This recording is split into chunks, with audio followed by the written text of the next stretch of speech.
Good morning. Morning. Yeah, Good to see you again. you too. Yeah, this is going to be a good time. We're excited to talk about Utopia. Choptop will be here shortly, and yeah, we're gonna have a great time. This is our first show back. We've taken off a few months, so Okay. it's our we're kind of excited to get back into it after taking a little hiatus. Yeah, this is going to be good. I don't want to like spoil too much, say too much before the interview, but I have really enjoyed listening to Utopia. It's just a really good album, and I'm grateful for that you shared it with us. Thank you. Oh, okay. Well, great. I'm glad that you liked it. The response has been kind of, chopped up. I Hey, remember. John. Yeah, I remember. Great to see you again, man. You too. Yeah. Yeah. Congratulations on the new solo record. You talk a little bit about there, getting ahead of ourselves probably for our official start time, but congratulations on that. And also, I've seen the Fifth Angel book that was done. Yeah, Yeah. that's kind of interesting. I read through it and there was shit in there I forgot about. I'm like, oh yeah, like the whole studio thing when this bass amp caught on fire because I did an interview last week with this guy Ruben from We Go to 11, and he always asks me, he wants a Spinal Tap moment, so this time I gave him the story when we were in the studio and when we were doing the basic tracks for Time Will Tell, and I had this bass amp that was just on loaner, and the damn thing caught on fire. It swear to God it. And there's a picture of the cabinet and the fire extinguisher in the book, but I had forgotten all about that. Nice. Wow. I almost wore my Spinal Tap Shark Sandwich 1980 tour T-shirt today. Yes, I'm gonna grab a glass of water real sure. quick. Yeah, we'll be here. Chop, it's good to see you, buddy. Good to see you too, man. I dressed for the occasion. Got my Evil Dead shirt on too. Nice. So, I got yeah. a little Kolchak, the Night Oh, very Stalker. nice. Yes, I'm really yes. jealous. That's a hell of a I, shirt. I'm adopting a new look this season. Yes, that's right. Okay. Going with the more the graphic tees. I have so many. Nice. It's time to show them off. Where Absolutely. I actually found this shirt, which is I don't know if Keep you it true, that's nice. Nice. keep it true. This was our first. That was 2010. Let me see the back. You see the back of it? Yeah. Oh yeah. Oh, nice. Oh my Candlemass. gosh. Very nice. That's a good Yeah. lineup. That was Oh, our you know. reunion show. So I just dug it out of the closet. I'm like, shit. I don't think I've ever actually worn it. Nice. That's really sweet. Yeah. Yeah, well, this is gonna be fun. Because we're both fans of the Evil Dead movies, and yeah, I'm excited about the show. So, but I yeah, and anything we're have my notes. I have my notes for sweet. the Great. thing. So Excellent. And now that there's three, the last time we did a Slugfest, I forgot to invite our third guest. So it was a tie because we, back and forth. So Yeah. now we won't have to worry about ties between the Slugfest. So that's good. Excellent. So, Chop, are you ready to start the new season? Well, actually, Yeah. technically, we have the first season, that episode that came out that will be coming out in a few weeks was the last episode from last season, but we had to pretend that was a new season. So let's just oh continue yeah. pretending we're in the new season now, Chuck. Boy, that last episode was really great. Yeah, right. All Absolutely. What a that blast. first Woo. that last episode we did that what I What think do it we was a do? first track Yeah. frenzy, I think. Exactly. Yeah, like what? I don't know. It was like Huh? November. Who the hell I knows? don't remember that time in That's aught. Wait, no. Pepperidge Farm remembers, but I don't. Leverage Rob remembers. Yeah. That's it. All right. Well, let's get this ball rolling, and we're gonna have a good time, John. Thanks again for being on with us. We really Mhm. appreciate it. Thank you. All right, Chop, you ready? Mhm. All right. This is Richard Clark And Joe Katie. of Among These Ashes, and you are listening to Heavy Metal Horror Podcast.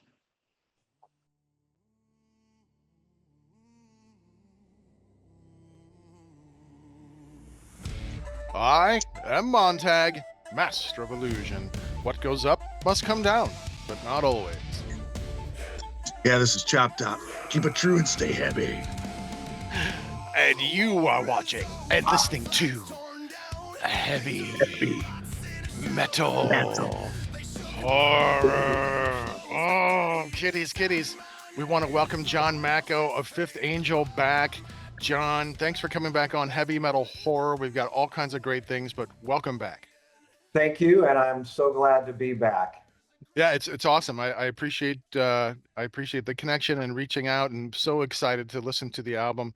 But let's go ahead and start talking about Utopia. How did this solo project kind of come about? Okay, well, and first of all, I did change the name of the album to 0 Point Machine.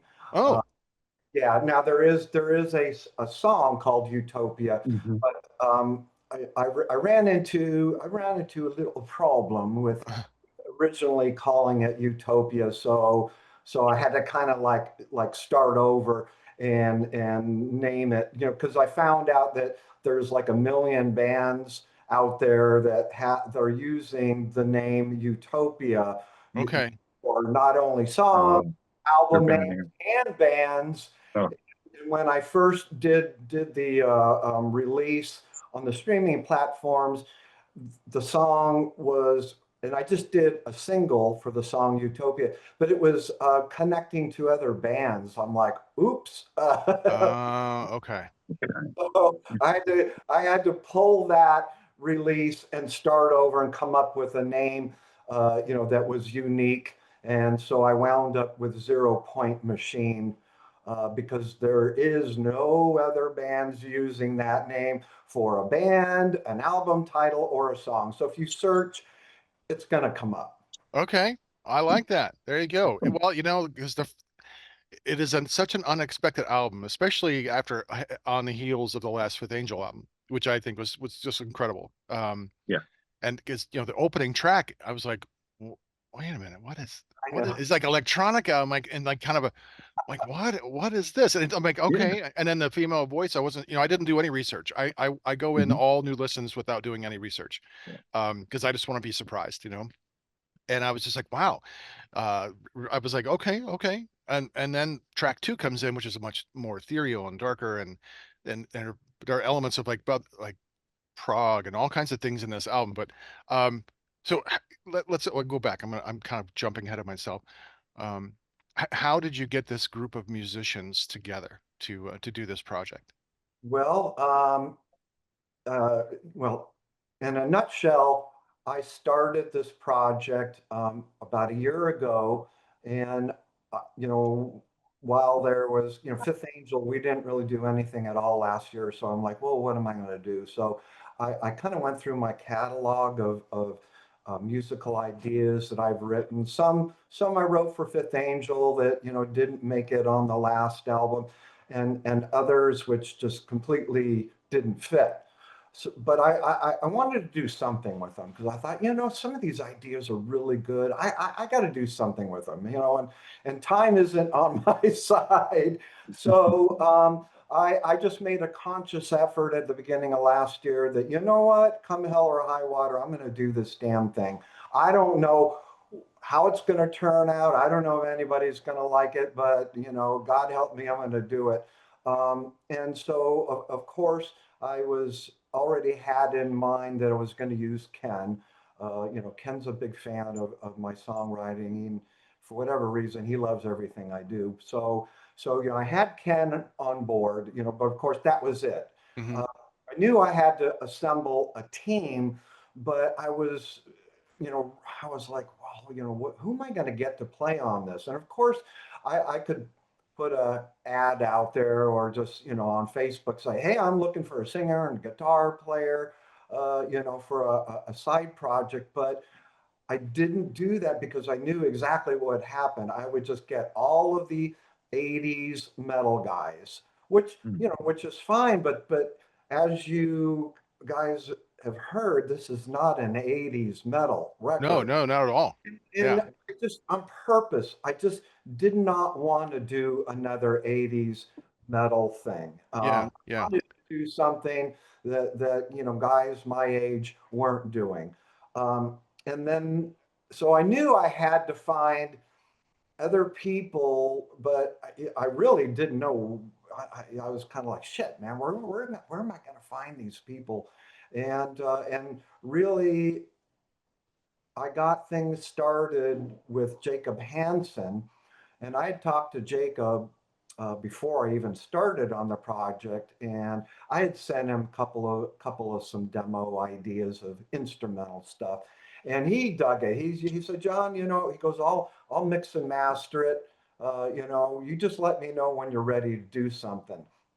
And I said, great. I said, but maybe you can help me because I need some referrals for some people to work on this. So the first referral came from Jacob for Adrian Thessenwitz, who's the guitar player for Ad Infinitum.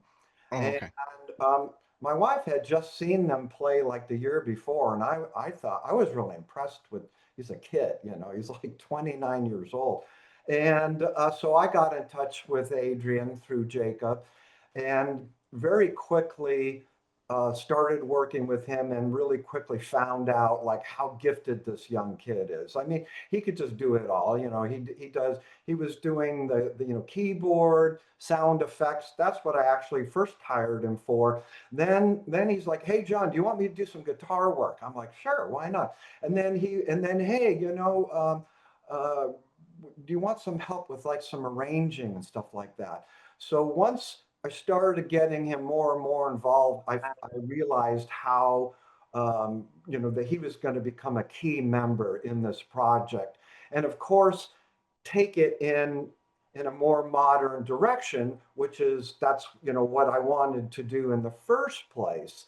And then he led me to the singer Georgie, and because I said, well, hey, now that we got something going on here, I just need a singer to make the team. And he said, well, look, as long as you're not looking for like, because all the modern female singers, they're all doing like the Ginger and Yeah. Enemy thing. And that was another thing I didn't want to do besides, 80s metals. I didn't want a screamer because for me, it's just so overdone now and everybody's doing it. So Adrian said, hey, as long as you don't want a screamer, I got this gal, she's actually a pop artist, but she goes, I think she will fit really good with this whole thing. And I said, sure. And we sent her a couple of the video or demos that we were working on, and she recorded some tracks to it, and it was perfect. So that was my team, Adrian, Nice. Georgie, Ken, and myself. Yeah, I was Nice. going to say with Georgie, John, it gave the album a very Evanescence kind of modern hard rock feel. I got throughout a lot of those tracks and stuff. Yeah, So I could see what you were trying going for, something Mhm. totally opposite of Fifth Angel, but definitely a Yeah. modern hard rock kind of feel with it. There was right. the one track, it reminded me of Contrast a little bit, which the singer, especially Georgie, her vocals sound a lot like the former singer for Contrast. And there was kind of like a poppy sensibility to their music that I really enjoyed. And I heard a little bit of that. It's not like saying you were trying to do that. Right. We always bring a frame of reference to what we've heard, like, oh, this reminds me of X, Y, or Z. I got the Um, thing. yeah, but But hey, yeah, Yeah. but Georgie is phenomenal. Her vocals are Sounded great. phenomenal. Yeah. Yeah, the whole album is it's just so good. Um, well, how did the guys in Fifth Angel respond when you told them you were doing a solo project? um, to be honest, they have been non-responsive. Really? Yeah. Oh, Um, I'm so disappointed, man. I, none of them have really said anything. And Oh, I told the guys, I didn't really tell them last year, when I was beginning to do it. None of them, except for Ken, of course, but none of Mhm. them really knew about it. Um, and I wasn't really planning on using them anyway. So, what was the point? But when I did do the release late, in last year, I did tell everybody, and then I also, because I asked everybody, hey, would you mind if I, do a little bit of promotion for my new album on the Fifth Angel Facebook, and they all said, sure, we don't care. And then I said, look, if any of you guys are interested, I'll send you the whole album. And none of them. Oh, Oh, I'm so disappointed for you, man. oh. That's really shitty. Yeah. You know. I mean, I just, yeah, I don't think that they.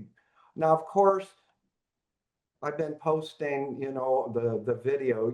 Every month Mhm. I'm doing a video, and they all see it, but none of them have made a comment. I think Huh. Steve Singer on one of the songs said, "Yeah, this is really cool." But other than him and Ken, Yeah. so what? Wow. It's just their way, maybe. I don't know. I don't know. That's disappointing. But I'd nodded before, made a nod to like the album begins with an unexpected pop, very techno kind of driving pop sound, and then there are nods to prog and metal, these ethereal vocals and really engaging complexities that make the album, richer with every listen. How was the creative process different for you than when you write for Fifth Angel? Because knowing it was going to be a different album, different sound, you had this different team and vision. Was there a difference in how you approached creating this material than you have done before? I would say so. So with Fifth Angel, I'm purposely trying to compose. Now I only compose music. I can't do vocal melodies and I can't do lyrics. So I'm really kind of tied to that. When I write for Fifth Angel or try to write, I try to envision songs like from the past album, and then maybe copy like a certain chord progression or something like that.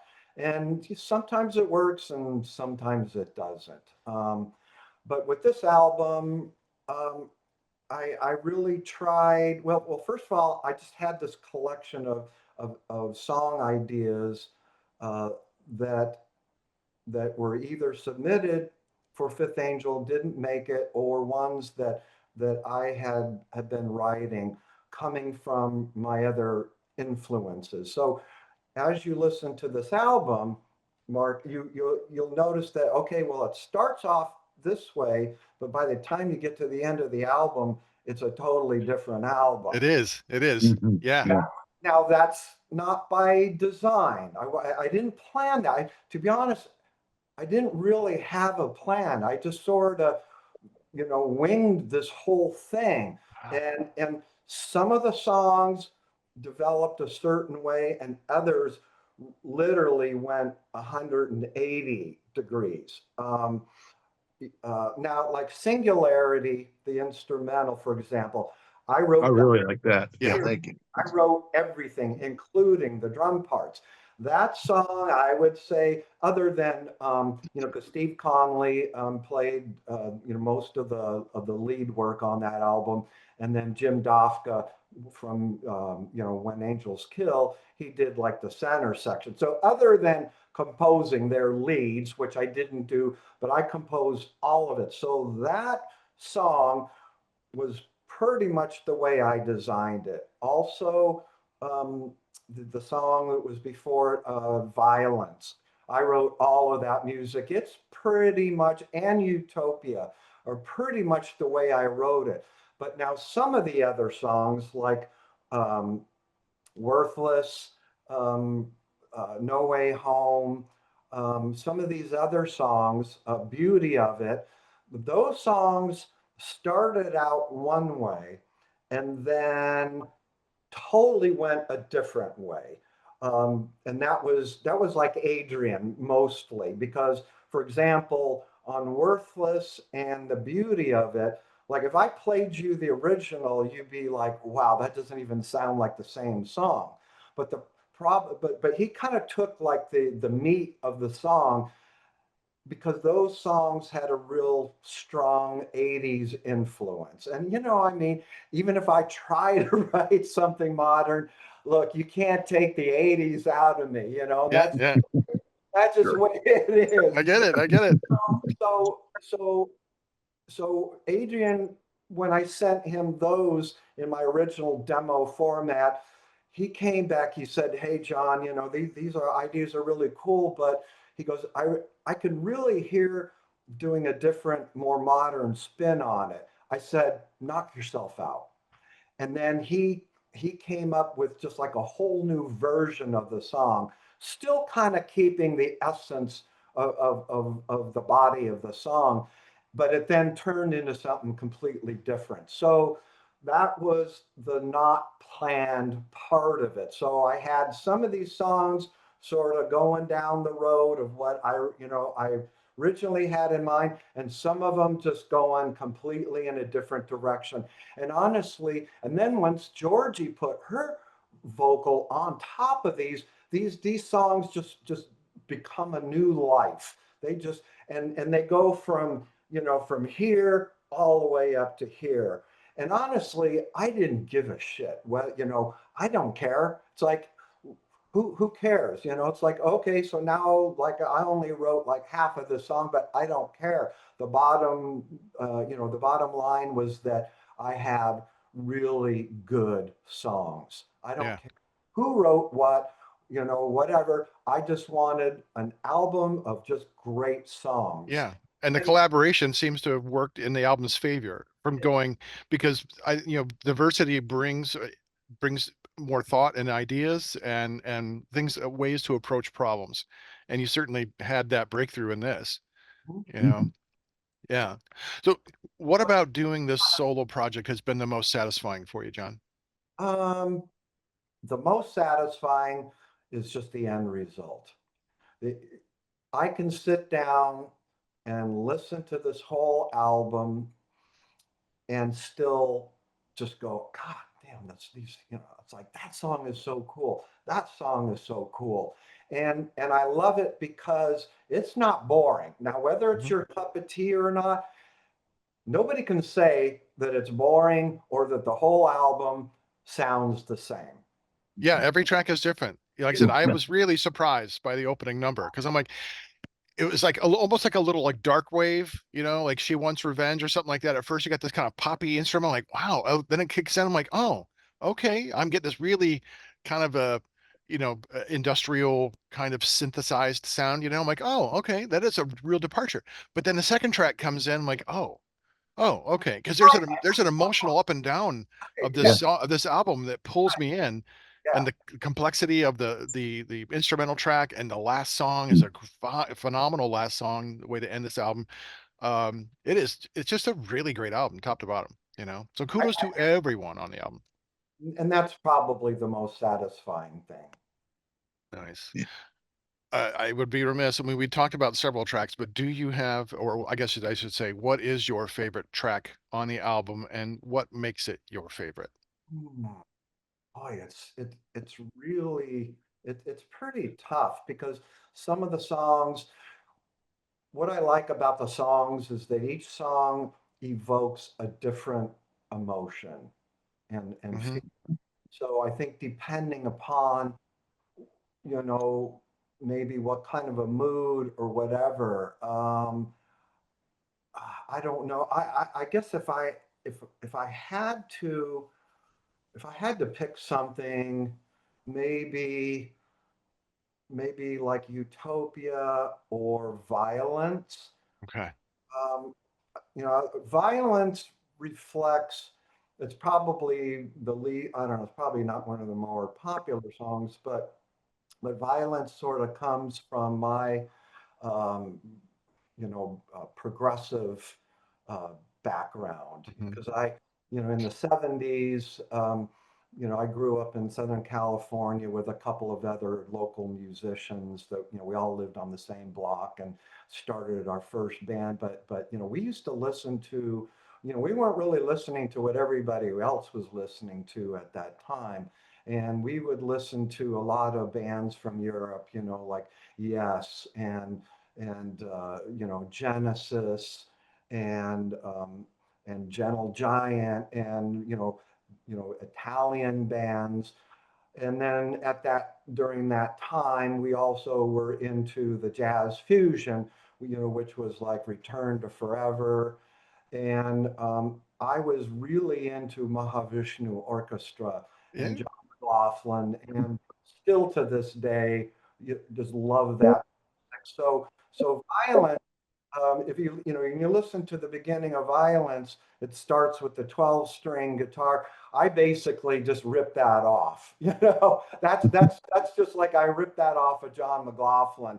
And then of course that whole song, it's in like 7/8 time. But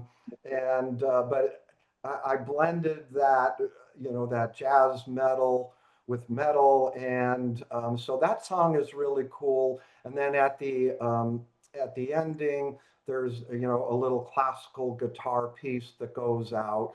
Well, of course, that's me, and that was it's a little bit of a tribute to my mom that passed away a few years ago, um, and I grew up with, she had this Goya classical guitar that she had, for 40 years. And whenever I would go visit her in Oregon, I'd always pull that guitar out and play it, Um, and of course, then when she passed, I brought the guitar here. And and then I recorded that outro part with that guitar. I didn't even change the strings, and it just sounds like $1 million. So that was a little bit of a tribute, to my. Very cool. So I guess that's emotionally very special for me. Sure. Yeah, that Well, makes sense. Well, Yeah, that's go a ahead. testament to, like you said, it depends what mood you're in. Every song, there's something for everybody on this album. Such I diversity. So that's really nice. that somebody, and then Anastasia, I mean, okay, that one's probably the closest to an 80s power metal. Matter of fact, if I would have I wrote that after When Angels Kill, but I think if I would have written it before Angels Kill, I think it would have been on that album. Hmm. Oh, it's Yeah, certainly, can hear that. certainly, yes. Yeah, definitely. Um, just want to throw this out here, John. If you're ever looking for mediocre musicians, Chop and I are available. So just want to let you know, we both Yeah. play guitar, Chop and Very and I play mediocre. drums. No, That's right, and we can sing badly. I'm a little So rusty. that's right. If you ever want to slum it up, we're the guys to call. Okay, Yeah, yeah, and we'll make the anti-solo album that you that's never right. wanted to record. You never know. That's kind of like the big thing with some of the young bands that I've been following. They're like really raw, and just doing this whole like 60s retro thing, which I Yeah, think is actually kind of cool. Yeah, me they're too. not they're kind of very, discovering it for themselves. yeah, Yeah, and making it fresh. kind Yeah, of. like Rival Sons and Greta Van Fleet, but Rival Sons Yeah. I really, really like. I think they're just got one of the best rock singers ever, Jay Buchanan, but that's Who's kind of that? my flavor. Rival Sons. I don't know who. What? Yeah, they're like one of those retro 70s kind of, classic rock bands, bring back younger people's generation. So, but they're really, really good. Worth checking. Jay Buchanan's a fantastic singer. He's What's just the I name? got a lot of their releases surprise. But yeah, really I think he good. was asking what the name of the album. Let me see. I got one that A hot seat, what's Chop. the one that I got it all in my head. I just can't. That's a dangerous Uh, place to keep stuff. You know that. I know. Let me grab some. Grab Yeah, the no cup here. problem. I got it right here. I Yeah. need it. So while we're waiting on Chop, put some pants on, Chop. Um, do you have any plans for like a solo tour at all? I'm going to turn my fan on here. Get Yeah, this. yeah. I'd love to do a tour, for this album, but I don't have any plans, and I think that would be probably really difficult to do, um, especially because it's not going to be Fifth Angel, and people are going to be going 0 Point Machine. What's that? Who's Right. that? I just don't know at this point if there's enough demand. Okay. Now you So, had said that earlier that the reviews were mixed. What reviews are you hearing, and what is the mix, like the variety, like what? well, it seems like now I have been doing some press. I've been doing some interviews. The interviews I've been doing Everybody really likes the album a lot. And then the magazine reviews have been really good. I think maybe I had one when, you know, the guy, you know, he just wasn't his cup of tea and he didn't care for it. But in general, I think that they've been very fair and honest. Um, but here's the thing: is that it's the response has either been favorable or silent.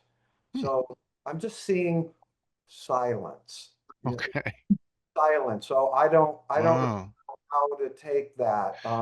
You know, I don't see um, any comments. Like yeah, there's hardly anybody comments. So I think it's maybe like it. Well, if I don't have anything good to say, I'm just not going to say anything sure, about it.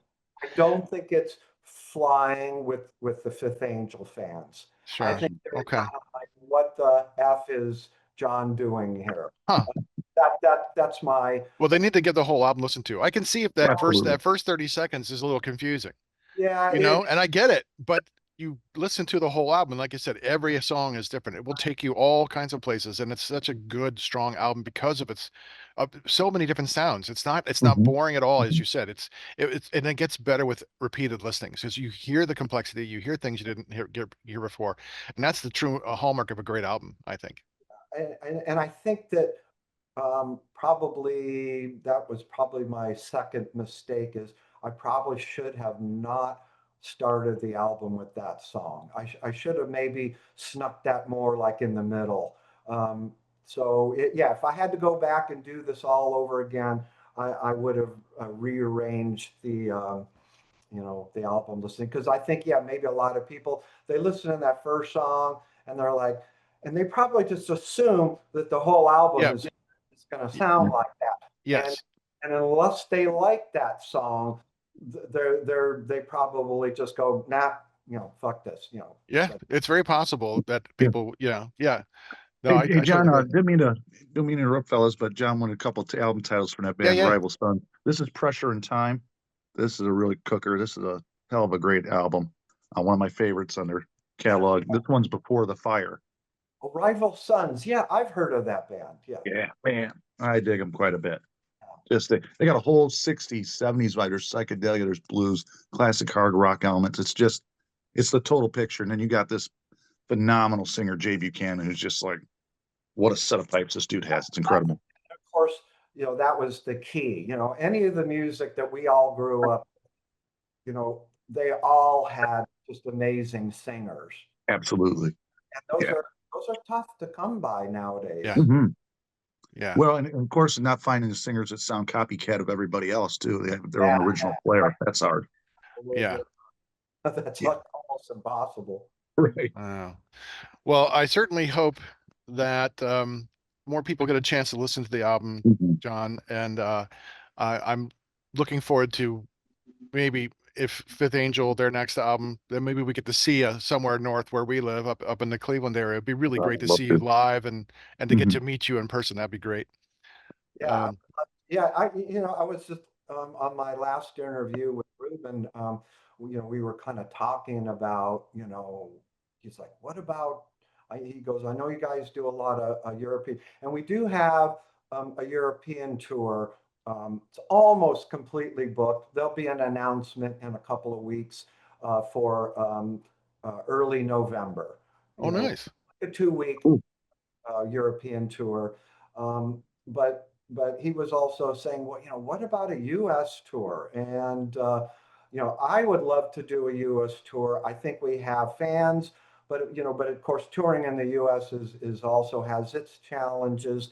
And I had mentioned it's like I would think that we would really need to do maybe a multi-band bill. Um, and then he mentioned, well, how about, you know, getting Ken, you know, to talk to Kurt, you know, and have him, you know, do a metal church Fifth Angel thing. And I said, yeah, that or metal church, sanctuary, Fifth Angel. To me, Yes. Yes no, to all of that. Thank you. no brainer, Yes.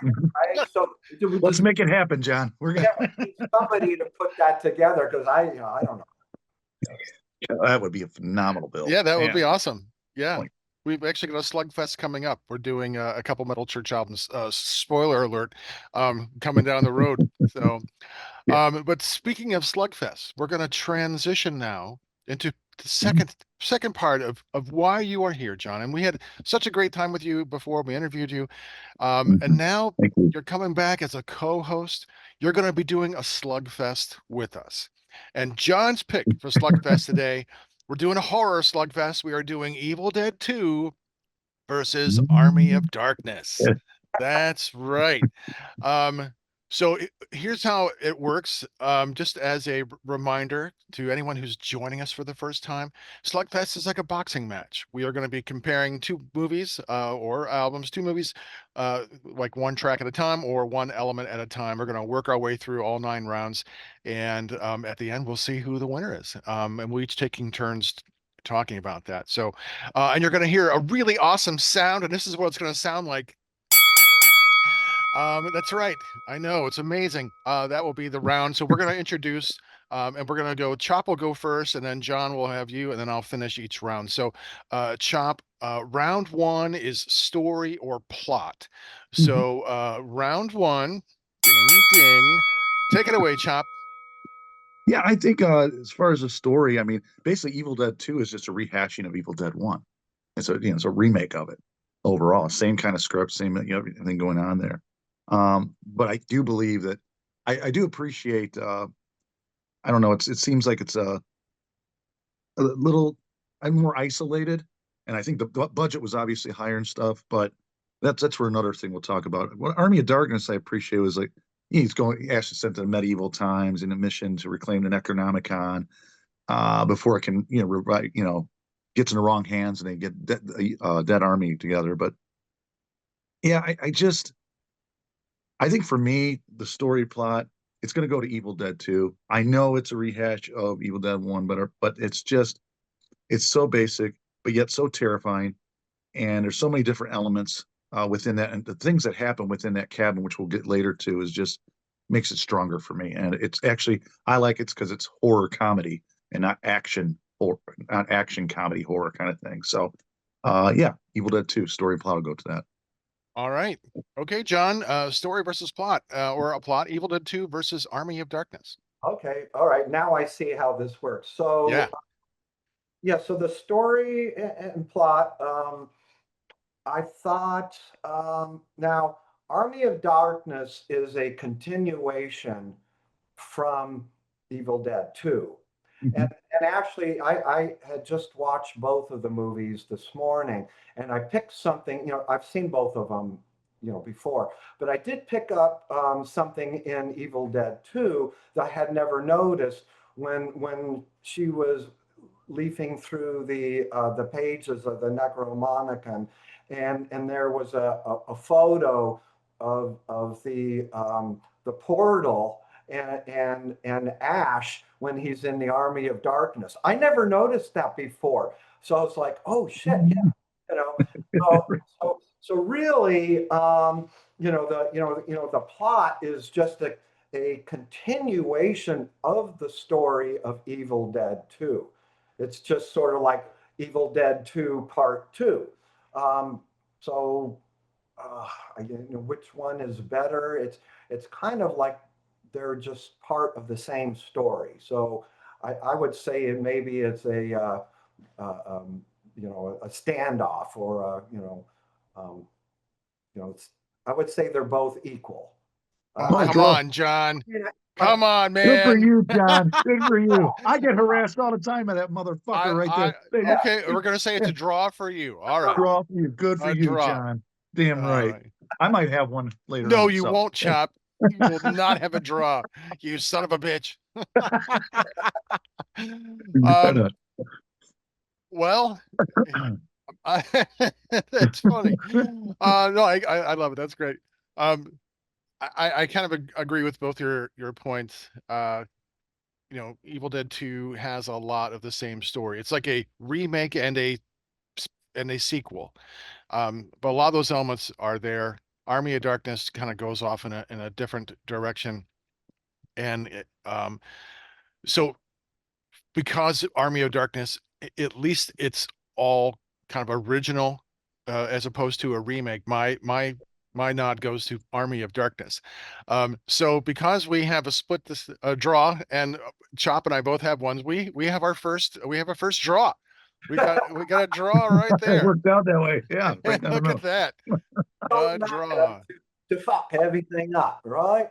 It's all right. It's good. Hey, that's what a Oh yeah. slugfest is, man. You just never know. Okay, so now we're gonna move on to script, just the actual script itself. So, Chop, take it away. Okay. I think that as far as a script, I think I'm going to go with Army of Darkness. I just like you it referred to the story and plot and how it goes in different directions. Army of Dark. I kind of appreciate that with the script. How it goes in all those different directions, rather than staying true to a lot of those first things from the first film for Evil Dead 2, in the script. So, yeah, my vote's going to go for Army of Darkness on script. All right. Okay, John. I would have to agree with Chop. There actually is a little bit more script. I mean, of course, it's all bad, but there's more script in Army of Dark. I mean, in Evil Dead 2, there's hardly any real script. It's just it's more visual. So yeah, I would have to go with Army of Darkness on that. Okay. Well, we know who the winner is.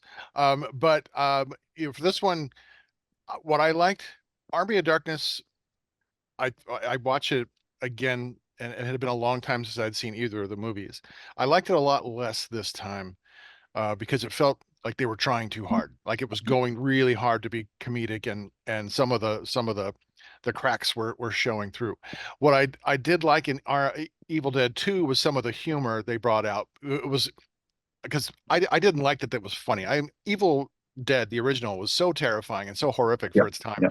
I didn't like that they were trying to make it comedic, but the comedy was kind of good. The eyeball scene, going in and being swallowed, and then the whole like a farewell to arms. I'm like, okay, there you go. So for me, just because of those little elements, I went with Evil Dead 2, but the winner for round two, is Army of Darkness. Okay, so round three, we have the look or feel of the movie, the look and feel, the overall look and feel. So round three, take it away, Chop.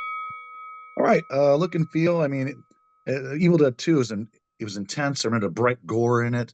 The rapid camera and point of view moments I thought was really cool in there as well. It's dimly lit, and then the feeling of the isolation in the cabin feel. A very isolated film, even though they had all this stuff going on in it. So I kind of dug that. The chaotic and dark humor also, which is I'm a huge fan of, anyways, in a lot of films. Um, I thought Army of Darkness more slapstick, um, exaggerated over the top violence. Uh, but I did appreciate the look and if you like the castles and the knights and the dark forest kind of stuff in that.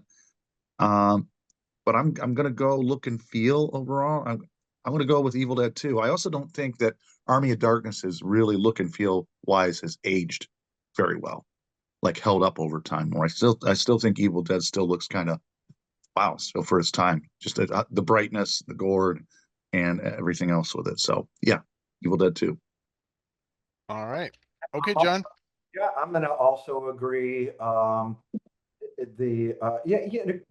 Like the cinematography, which I guess that's kind of what this falls under. But yeah, with the Evil Dead 2, the cinematography I thought was very clever. With the angles, Mhm. they're just working in a very small area, unlike Army of Darkness, which obviously was filmed outdoors. Um, you know, that and then with the cabin in Evil Dead 2, that he was a real small space. So I thought it was very creative with the camera angles and the effects of a very small area and the impact of all the crazy stuff that happened. So yeah, I would have to go with Evil Dead 2 on this one. All right. Yeah, I Evil Dead 2, the cabin does create that sense of claustrophobia, and the camera movements and stuff are really, really creative. So I like that. And I like that they tried to recreate the look of the original cabin, but to me, it shows that they had more money. What makes the Evil Dead so great is that they had no money, and this is an existing cabin, and it looks like horrifying just because of it's all run down. This looks like a set.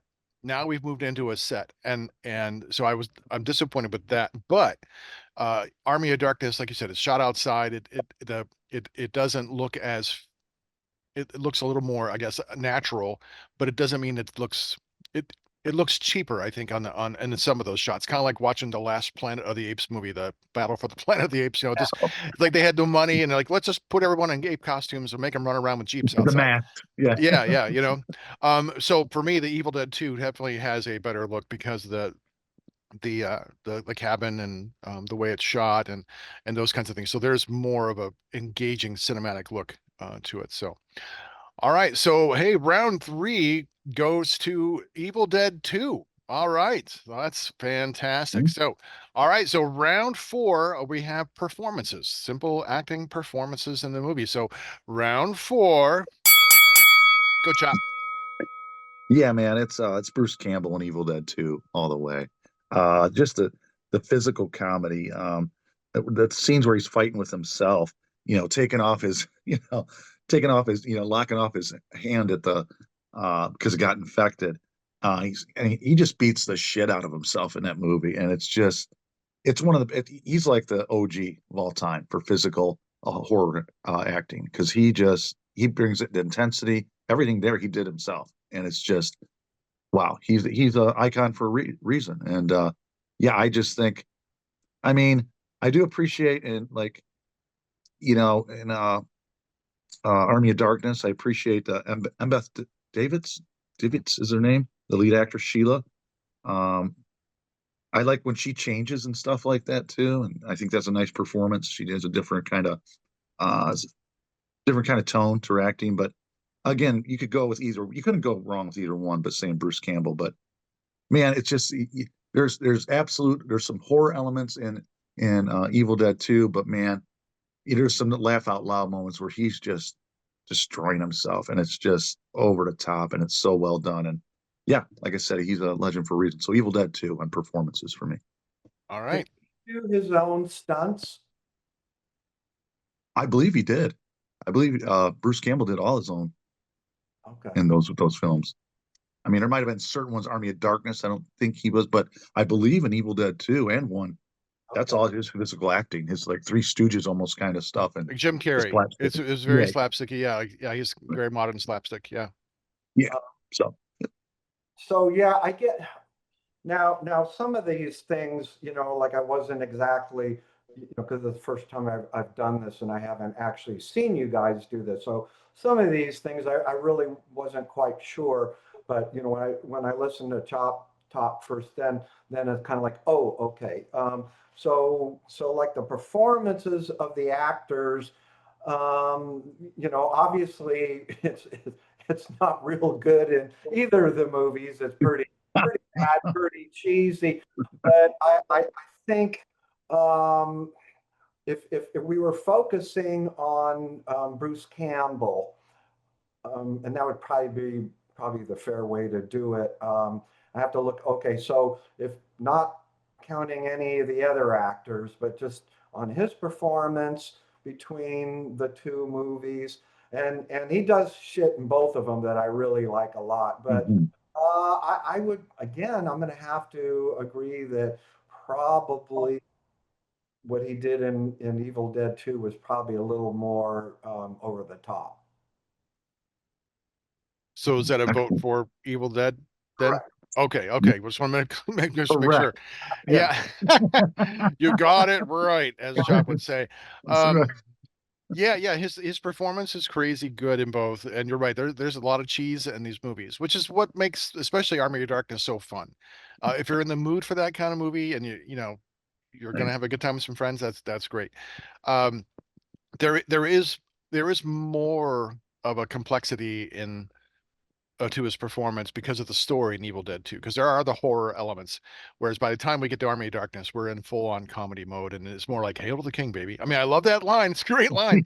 Yeah. Uh, but and I agree with the chop though. The physical performances and breaking all the plates and heads and dishes over his head and all those things, that's pretty good. But I'm going to agree with both of you. For me, Evil Dead 2, the performances are better in Evil Dead 2 than in Army of Darkness. So all right, well, Evil Dead 2 is taking that round and is up against Army of Darkness. But round 5, we have special effects and or makeup.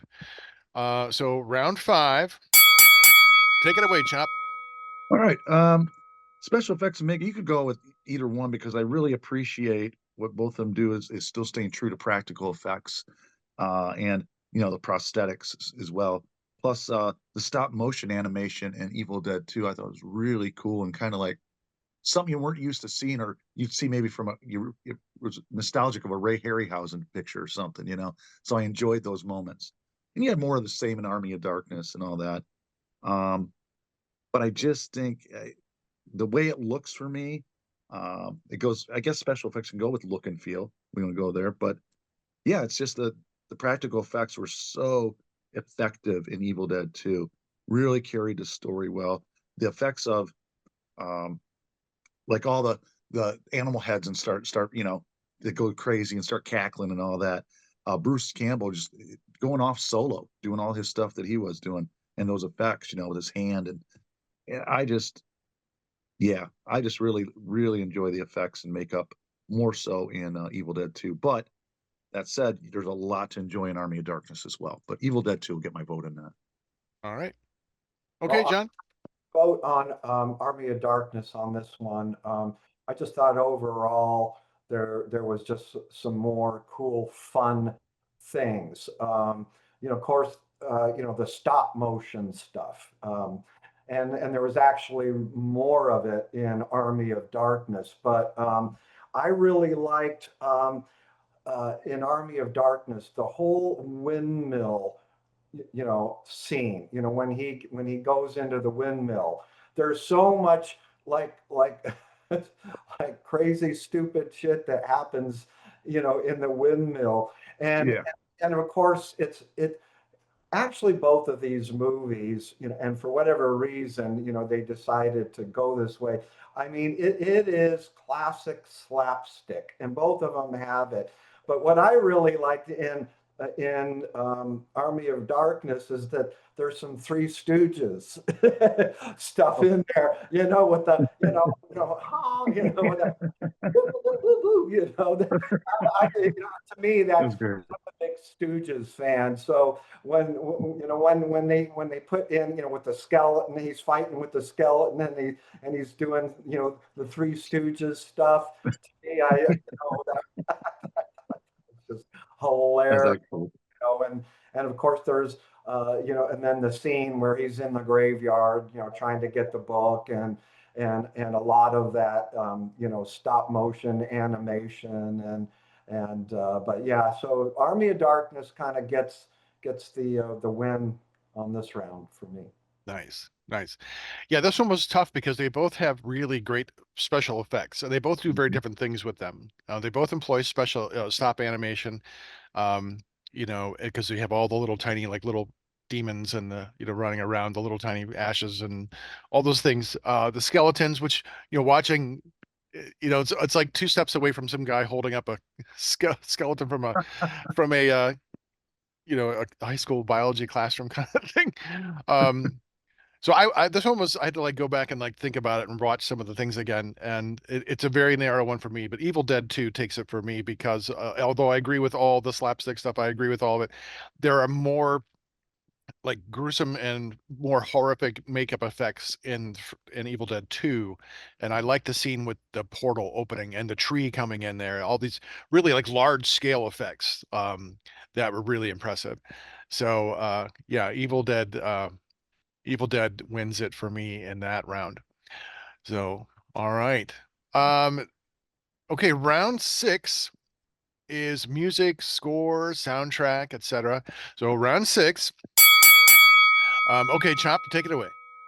Yeah, I thought it was for as far as music in Evil Dead 2 is kind of scarce, but it was effective when it was used and enhanced definitely the slapstick, the horror tone, throughout when it was used correctly.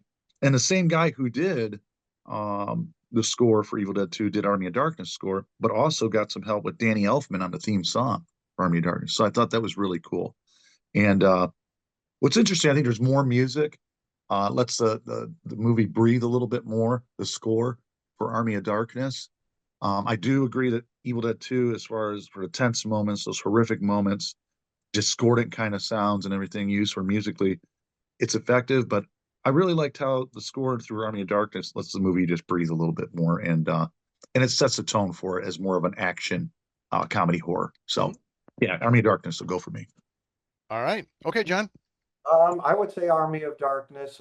I mean, of course, being a musician, I mean, there really isn't hardly any music in either of them. So, Right. but I would say, with the sound, I think Army of Darkness just had a little more happening overall with sound in general, whether it was music or non-musical. Of course, they're using the same. When the demon is when you're with the in the eye of the demon, the sound effects is exactly the same, so that's a wash.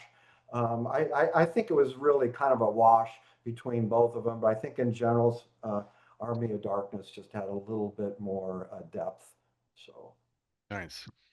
Yeah, I see both of those points. And for me, Army of Darkness wins it as well for all those things you guys say, and because it does have a different sound, Chop, as you mentioned. It does sound more like an action, and it's reminiscent of a lot of those like 80s straight to video sword and sorcery kind of movies Oh that yeah, were out.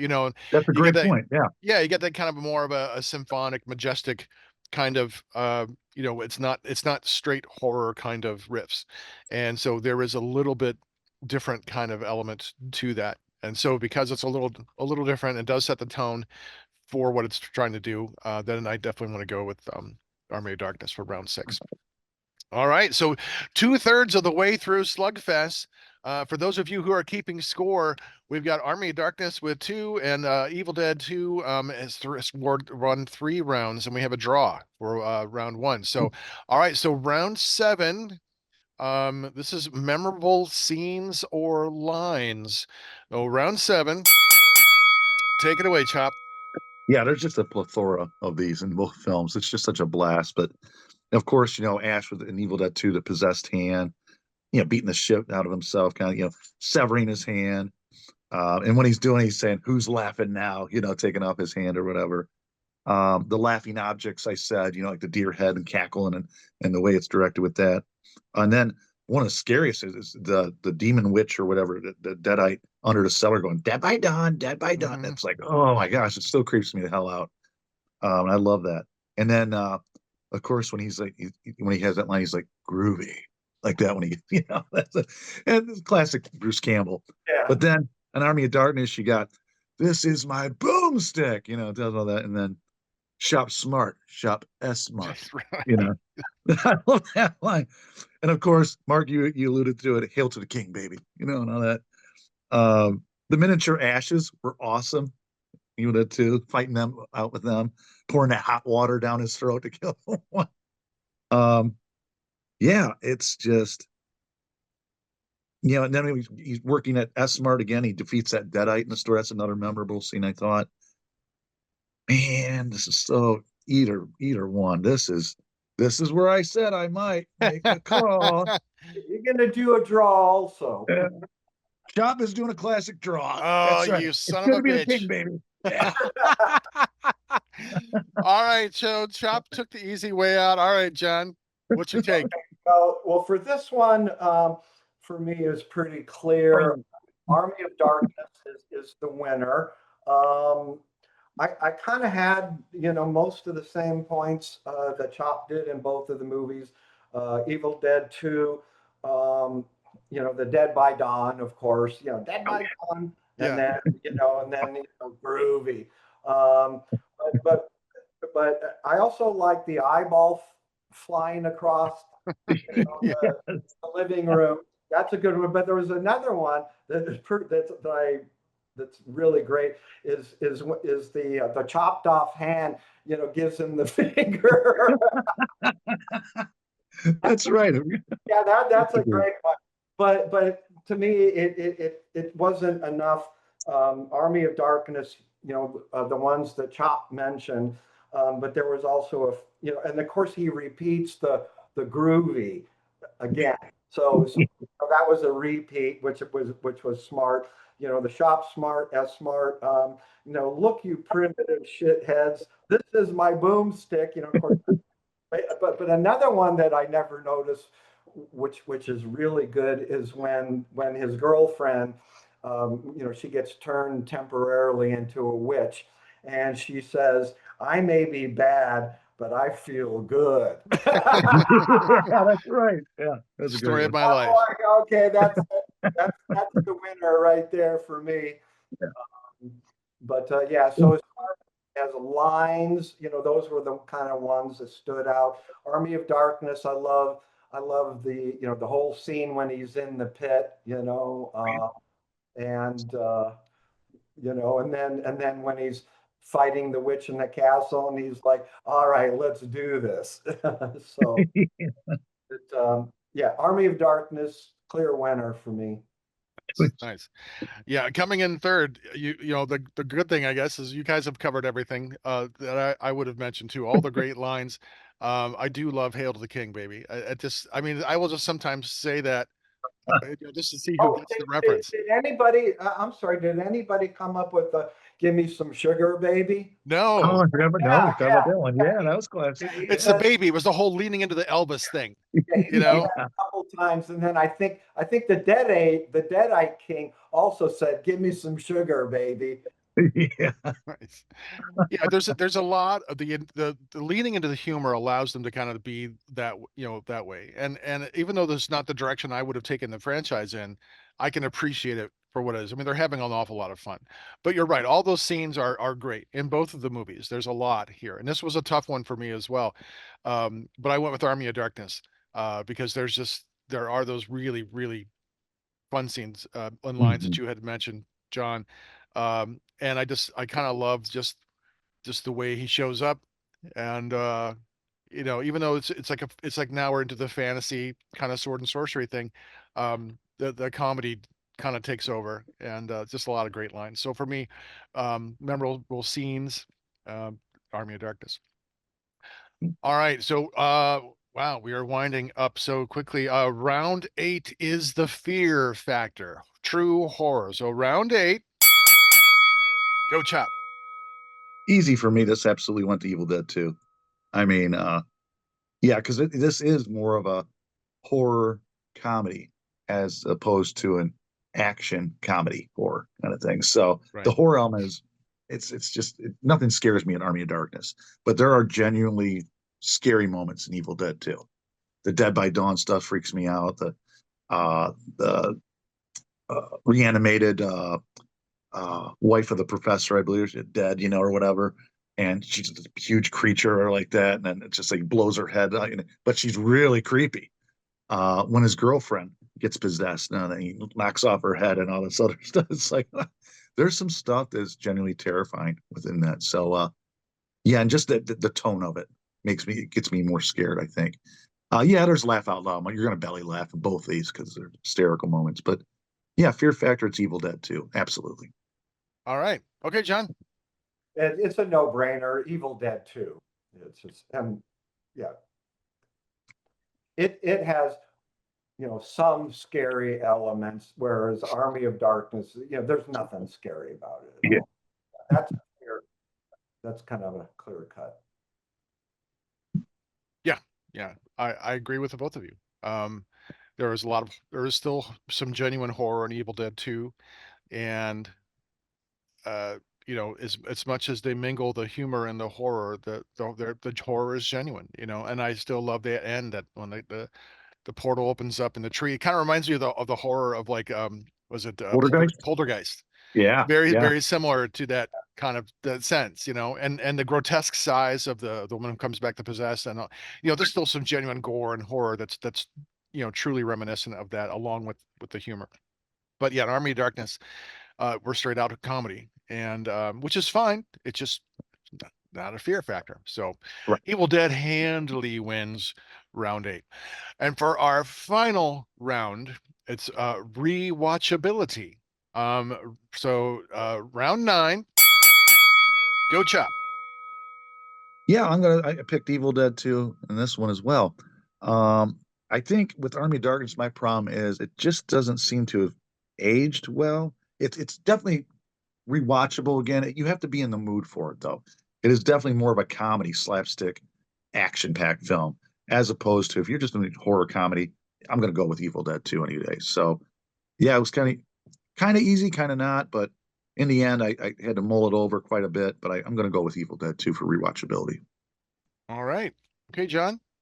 I'm going to go with Army of Darkness, just because I like the humor element, and it's just a fun movie to watch. I'm not like a real big horror movie fan, not anymore. I mean, I used to be when I was younger, but as I've gotten older, I've just kind of, strayed away from, excuse me, kind of that kind of stuff. So yeah, for me, Army of Darkness, and that's even my wife, and she doesn't watch horror movies at all. She actually watched Army of Darkness, and she thought it was funny, and she enjoyed it. So that's something I could sit down with her and watch. So Cool. that's the winner for me. Sure, makes sense. Yeah. Yeah, for me, this one, I have to be in the mood to watch either of them, but I have to be in more of a very special mood to watch Army of Darkness because it does lean so far into the comedy. So for me, rewatchability is for Evil Dead 2 because there are still horror elements that I like. And I love a horror comedy. I love when they mix horror and Oh yeah. comedy. It's fantastic. But but I have to really be in the mood to watch these movies. Parts of them have not aged, or maybe I've not aged well. I don't know, but but uh, but if I had to watch one of the two, it would probably be Evil Dead 2, because there is still a lot of the elements of the original Evil Dead that I like in Right. this. And so although when I first saw Army of Darkness, I absolutely loved it. I just thought it was Oh yeah. fantastic. Me too. And then a Yeah. lot of time went by and I watched it again. I'm like, oh, this hasn't aged well. Or I've gotten too old. Chop and I are Yeah. sitting on our front porch. Get off my lawn. but uh Do but you yeah. guys, do both of you guys, watch horror movies, a lot? Oh yeah. Yeah, That's we my not as main much as we genre. I used love it. to. Yeah, together we would watch them all the time. We would have these all day parties and watch horror movies, and sometimes would like chop and spend the night, and we would just watch movies for 2 days Next and just day, and yeah, just eat way keep a too much. marathon And going. yeah, Yeah. Lots of exactly. I just, I get nightmares from them now. So I've found out, because I was like, especially like in the 80s when I was younger, I was a big horror movie, especially, with all of the 80s, like the Hellraiser series. Oh yeah. I mean, we could have done that, but then I would have had to watch these movies again, and those. I mean, I don't know, now maybe I would feel differently, but I mean, I remember, when those movies first came out, they were pretty intense. Because Clive Barker, he really did something different that, you know, the other, writers had done up to that point, and he really introduced a whole different, element that actually was really the first time where like a evil demonic thing had nothing to do with heaven or hell or God or the devil. It really had nothing to do with that. It was really almost more of a scientific point of view, because the Cenobites, they never said they had anything to do with the devil or whatever. They said they True. were inner dimensional beings, Hmm. Mhm. which is physics, that's something, that science is now just starting to kind of bridge, quantum physics and the spiritual world. We're starting to actually do that now. But Clive Barker, that's really what he did with these movies, and then just and then threw in the gore and stuff like that. But they were pretty intense movies. I don't know if I watched every single, but I would say the first, maybe at least the first three. And the Mhm. second one to me was just because now it's like, he like his vision of hell was, that labyrinth, and Yeah, nobody had ever done anything like right. it. Yeah, So that's a great point, John. Yeah, Yeah, Hellraiser 2 definitely a was the most. visionary. Yeah. I like his short work better than his novels. I think he sometimes gets lost. 'Cause I like Stephen King. Stephen King is really potent in short fiction and sometimes just gets lost and gets caught up in it and raptured in his own brilliance, I think, like we do here on Heavy Metal Horror. That's right. I get Right. enraptured with myself, my own brilliance every day. That's right. So. And I just hold a picture of Chop around and just watch it. And I just get enraptured with that. Um, so we have a clear winner. We have Evil Dead 2 is the winner of today's Slugfest. That's right. From a 5-3 with run round being a draw, Evil Dead 2 wins. All right. That's That pretty good. was a Yeah. pretty fun Slugfest. Yes, Yeah. it was. yeah, that was. I mean, I really wasn't quite sure. I didn't know how this was going to work at Hmm. all. So I'm just sort of learning on the fly here. And We definitely have to have you back, John, when we're doing, you have come up with 2 heavy metal albums. You want to go back to back with Slugfest, and we'll do that track by track and get I think you'll have a Yeah. really good time with that with us. yeah, that would probably be a little bit easier for me. Yeah. Yeah. We've That'd be had great. the Slugfest, I forget how it started. I don't remember the Ooh, origins of what it, our but it was like, first let's one was. I What think was the our first first one one? was Metallica, Was it or was it was it Dio? no, no, Holy the very Diver first versus Red one Sun? was Rust in Peace versus Master of Puppets. Oh yeah, yeah. Oh Yeah. yeah, that was. We thought those are the two Titan albums by two Titan groups. Let's see how that pans out, because Mhm.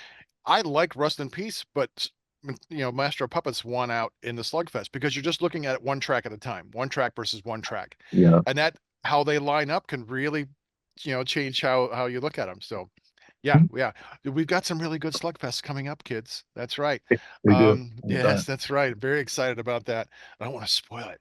Gotta make you come back for more. Um, yeah, that was really good. So you said you've been a horror fan. You don't watch them as much now. So are there horror movies that you've seen recently that you really do like? Anything that you've watched in the last couple of years, like new horror that's out there? Yeah, yeah, yeah. I do watch like on Netflix or Amazon or something. But I'm trying to stay away from the ones that are really violent. I'm Oh, just I get you. in general, I'm trying to withdraw from the violence, because there's so much of it in this world right now, Yeah. and and especially on social media, Mhm. and I do believe that is intentional, but that's another. So I'm trying to now, just like last night, I was watching the Bird Box. Oh Uh, yeah. Yeah. Okay. Yeah. so like I watched that. I like sci-fi. So I mean, I'm a big sci-fi buff, and some of the like I just watched The Astronaut. That was a sci-fi.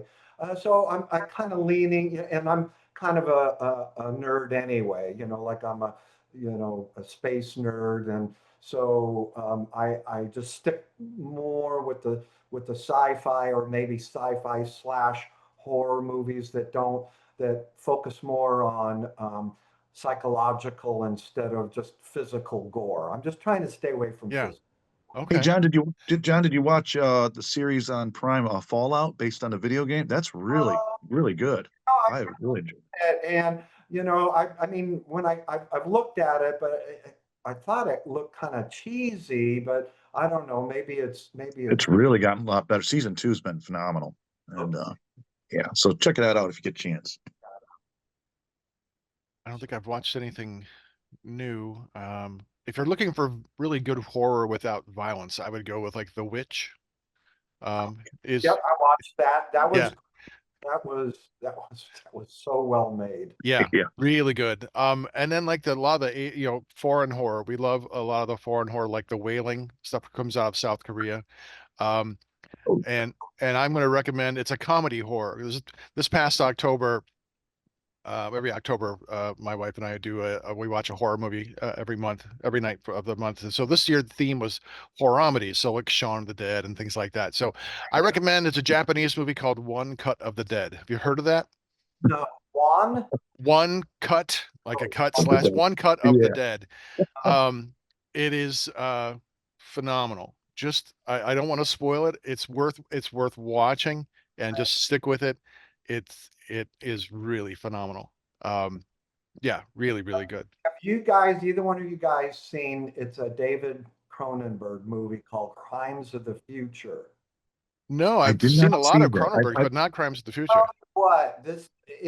Well, first of all, I'm a big fan of his movies because he is so far out of the box. Like the movie Naked Lunch and Hmm. and Scanners, you know, Mhm. or Videodrome, Videodrome, Videodrome. Yeah, all so that body horror stuff. Oh yeah. Yeah. watch this movie. It's fairly recent. It has the one actor that was in um, the uh, the Hobbit movies. Oh yeah, Elijah Viggo Wood. Mortensen. Yeah, Oh, Viggo Mortensen. it, Yeah. okay. it, it's it's so bizarre. It's just I won't watch it. I mean, I will watch it again, but it's like it's not it's really messes with your head, but it's like I'm almost afraid to watch it because it just creeps me out because it's so bizarre, and then just leaves you wondering like, is this like something that's really possible? So Oh, you gotta Okay. watch it. It's okay. Hmm. so All hard right. movie. I'll put that on my list. Yeah. I also recommend Wolfman, 2 words. Wolfman came out last year, 2025. Really good. Oh yeah. Hmm. And then it's not a horror film, but it's Wes Anderson's last movie, The Phoenician Scheme, which is really, really good. We just did I heard a about version that. of I got Unsane check it Radio. out. Yeah, we just did we talked about that on Unsane. Yeah, I Um, Okay. watched yeah, that with my wife. She's a big fan of all his movies. yeah, really good. I liked it better than I did Asteroid City. I thought this film was good. And then the last recommendation I'll make is Sinners, which we just did yesterday. Sinners is phenomenal. I don't know if you've seen it. Yeah. Horror movie? Sinners, yeah, it came out last year. It's set in Oh yeah. 1932 in the Mississippi Delta. Twin brothers who come home from Chicago Take over a juke joint. to set up a juke joint. Yeah, and it's about Yeah. music and the power of music and spirits and I don't want to spoil it. Yeah, It's it's just really good. so well done. And then I'll give you another one, John, is Weapons was a Oh really yeah, good one. That's phenomenal. So yeah, yeah, Weapons and Sinners for this past year, you can't go Okay. wrong. yeah, yeah. Bring her back There too, is I some like, but violence in Sinners. There is some violence, and I just want to get yeah. you know, but I don't think you're gonna have nightmares from it. Okay. But yeah, Well, I, I think John made a good point. I know he's got to get going and stuff, yeah, but talking about like those movies, like the torture porn. It's yeah. almost like the Terrifier movies. I have no like I seen the first like I never need to see a garbage again. Any of them, I don't care. It gets worse and worse and worse. Yeah, there's just so much of that. Like the Saw movies, I got to a point where, yeah, I got the collection. They're collecting dust. Yeah. I can't go back to them. I'm just like, I want to shower after I watch some of that Cleanse stuff. yourself from that garbage chop. Cleanse yourself. Right. But The Exorcist still scares me and Mark the most out of any Yes. horror film of all time. It still is so unsettling. And we watch it together and we're still like, gotta have the lights on. And Yeah, I will not watch that movie alone yeah, at night.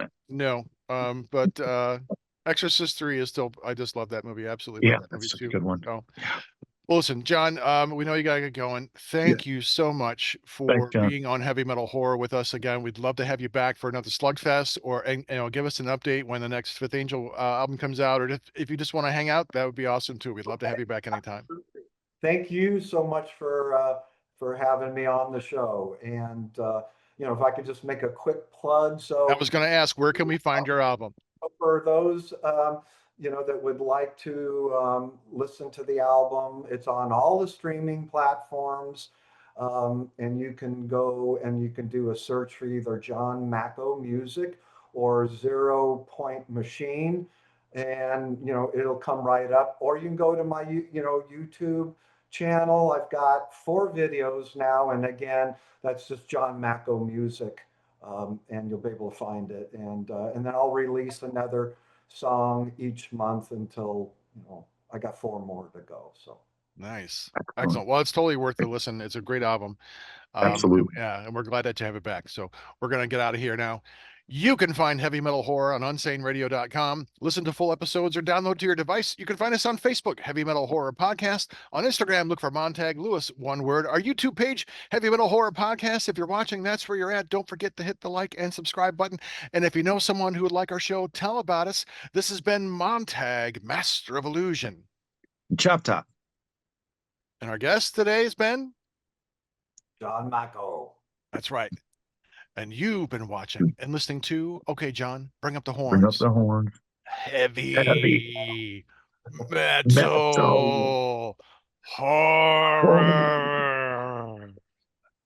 This is Doug Helvering, and you have been listening to Heavy Metal Horror, the best podcast that you've never heard before.